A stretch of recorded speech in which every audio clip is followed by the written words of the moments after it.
डकी भाई के साथ साथ और बड़े बड़े नाम सामने आ रहे हैं जो कि ट्रेडिंग और बैटिंग एप्स को प्रमोट करते थे। और डकी भाई ने तो खैर वो एतराफ़ भी कर लिया है हर चीज़ का। और एक बड़ा शॉकिंग और सरप्राइजिंगली एक और चीज़ भी सामने आ रही है। सोर्सेज ये भी बता रहे हैं कि डकी भाई के पास जो बाइनोमो जो ऐप है, या वो जो वन बैटेक्स के नाम से शायद वो ऐप है, जो बैटिंग की ऐप है या जुए की ऐप है, जिसके अंदर ये सारी चीजें होती हैं। डकी भाई को बकायदा उसमें एक ओहदा मिला हुआ था, यानी एक डेडिकेटेड एक डेजिग्नेशन होता है। अब इसका मतलब ये होता है कि एक तो आपने प्रमोशन की, जो आपको पैसे मिल जाते हैं, जैसे वो अपने वीलॉग्स में 1 मिनट का वो उनको डेडिकेटेड करके या एंडोर्समेंट कर देते थे, या फिर वो अपने जो फॉलोअर्स हैं उनको ये कहते थे कि आप भी ट्रेडिंग की तरफ आए, वो अपनी मर्जी का वो उनको दिखाते थे और फिर उनसे पैसे कमाते थे, तो कंपनी उनको पैसे देती थी। अब ये जो ओहदा होता है ना, बेसिकली ये अगर आपके पास हो तो आप समझ लें, अगर एक बंदे को 2 करोड़ मिला है तो वो फिर उसको 4 करोड़ 3 करोड़ उसको मिला है, ठीक है। और ये भी सोर्सेज बता रहे हैं, इस तरह के मामला भी थे।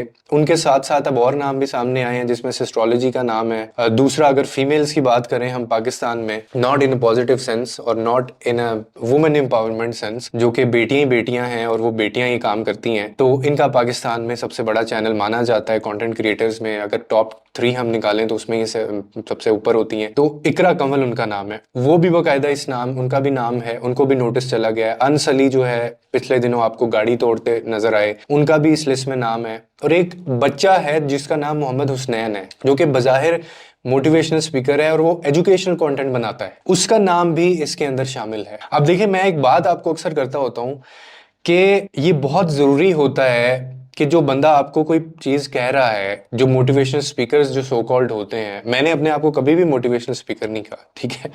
तो जो अपने आप को कहते हैं मोटिवेशनल स्पीकर्स, वो पीछे से इस तरह के धंधों में वो शामिल होते हैं। आपको वो चीजें समझा रहे होते हैं, आपको वो बता रहे होते हैं, लेकिन खुद उनका जो पीछे से कमाई होती है, या वो इस तरह की चीज़ों या मामलात में वो उलझे होते हैं।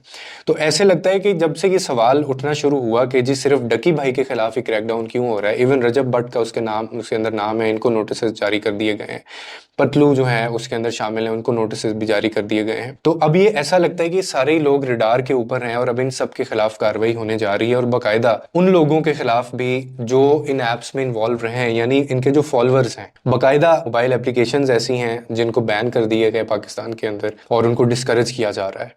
और ये इसलिए हुआ है क्योंकि ये पाकिस्तान के अंदर ये बहुत ज़्यादा काम शुरू हो गया था। मतलब हर दूसरा तीसरा बंदा जो है वो अपना काम छोड़ के, पढ़ाई छोड़ के, या वो अगर इवन यूट्यूब पे भी मेहनत कर रहा था, वो एजुकेशन कंटेंट बना रहा था, या वो फ्रीलांसिंग के अंदर था, तो जब जिस जिसको ये नज़र आया कि यार एक क्लिक या सिर्फ एक दिन के पैसे इन्वेस्ट करने से अगर मुझे इतना पैसा मिल रहा है जो पूरा महीना मैं नहीं कमा सकता हूँ, तो वाई नॉट शिफ्टिंग, उस हम चीज़ की तरफ क्यों शिफ्ट ना हो जाए। तो अभी खैर इनके खिलाफ नोटिस इनको चले गए हैं और इनको ये सितंबर की कोई डेट है और उसके अंदर इनको कहा गया है कि आप पेश हों। अगर ये पेश होते हैं तो ठीक है, इनसे इंक्वायरी होगी, इनकी इन्वेस्टिगेशन की जाएगी।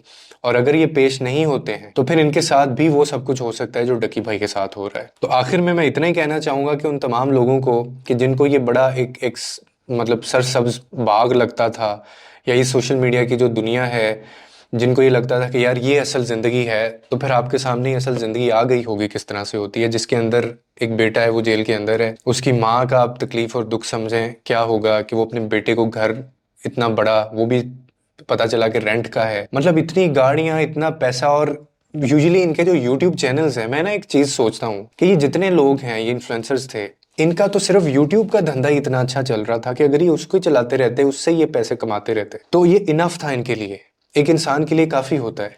लेकिन ये जो ज़्यादा की एक लालच हमारे अंदर आ जाता है ना, हराम कमाने का, या हराम कमाई से जो हमारी ज़िंदगियों में असर आता है कि एक बंदा अगर 1 करोड़ महीने का कमा रहा है तो वो ये सोचे कि यार एक नहीं अब 3 करोड़ होना चाहिए।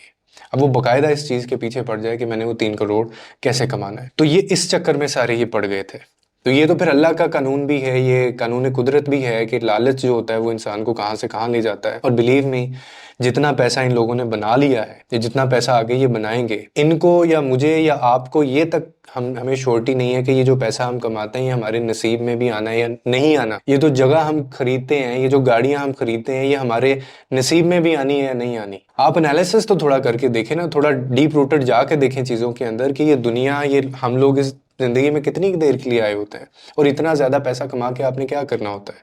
लाइफस्टाइल बेहतर करना है, आप करें, आप इंजॉय करें, आप खुशियां आपको मिलती हैं, आप अपने पसंद की गाड़ी भी लें, पसंद का घर भी लें, लेकिन अल्टीमेटली ये सारी चीज़ें आपने छोड़ के जानी है। आज कितने ऐसे लोग होंगे जिनके माँ बाप ने कितना कुछ ज़िंदगी में कमाया होगा इस नीयत से कि वो इसको खुद इस्तेमाल करेंगे, लेकिन आज वो है ही नहीं है, उनके बच्चे इस्तेमाल कर रहे हैं। इसी तरह ये चीज़ आगे शिफ्ट हो जानी है, लेकिन अफसोस कि इस तरह से हम सोचते नहीं हैं और हमें उस चीज़ की इतनी लत लग जाती है। और एक वजह होती है अल्लाह से दूरी, एक वजह होती है हमारे मज़हब से दूरी, एक वजह होती है कि हम स्पिरिचुअलिटी हमारी ज़िंदगी में नहीं होती है, जिसकी वजह से ये सारी चीज़ें इकट्ठी करके भी सुकून हमारी ज़िंदगी में नहीं होता। जैसे कि टकी भाई है, इस जैसे इन्फ्लुएंसर्स हैं, रजब भट्ट हैं, अपने घर वालों से दूर हैं, अपनी माँओं से दूर हैं, अपनी बीवियों से दूर हैं, अपने बच्चों से दूर हैं। मतलब क्या करना है आपने ऐसी लाइफ को? आप जीना चाहते हैं ऐसी ज़िंदगी? सोचिएगा ज़रा। लोगों के लिए आसानियाँ पैदा करें, रब आपके लिए आसानियाँ पैदा करेगा।